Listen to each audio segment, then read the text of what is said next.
რა არის პირველი სიტყვები ტარიელისა, რასაც იგი რომანში ამბობს. აი ეს ძალიან საინტერესოა. ინახეთ რას ამბობს.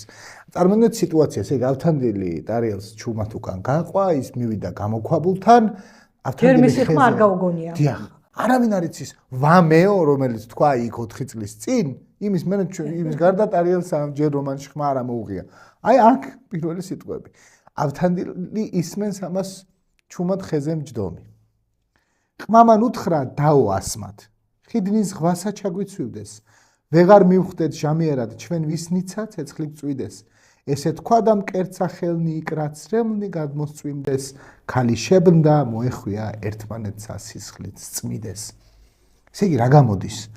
პირველი სიტყვები, რომელსაც ტარიელი რომანში აჟღერებს, ეს არის სიტყვები, რომ მას უკვე ნესტანის პოვნის იმედი დაკარგული აქვს. ესე იგი ეს ფაქტობრივად ცოცხალმკვდარი ადამიანია უკვე. ხო? რატო შეიძლება ეს ასე იყოს და რა სიმბოლო შეიძლება იყოს? ჩვენ თუ ახლა ქრონოლოგიაზე ვერ დავწვილმანდებთ ვეფხისტყაოსნის ქრონოლოგიაზე, მაგრამ მე მინდა მაყურებელს უთხრა, რომ ვეფხისტყაოსნის ქრონოლოგია ფაქტობრივად მისდევს საქართველოს სამეფო კარის იმ ამბებს, რომლებიც აი ზუსტად ისე გადის დროც ვეფხისტყაოსნის ამბებში, როგორც ქართულ სამეფო კარზე, დემნა უფლისწულის დაბადებიდან, თამარის გამეფებით და ასე შემდეგ, მაგრამ 3 წელი.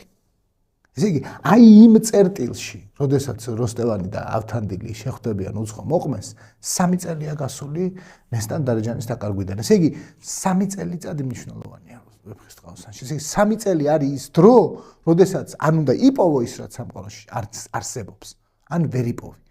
თუ არა და მაშინ არის საჭირო მოვიდეს ვიღაც ავთანდილის მსგავსი, რომელიც იპოვის იმას, რის იპოვნაც შეუძლებელი. რის იპოვნაც შეუძლებელი.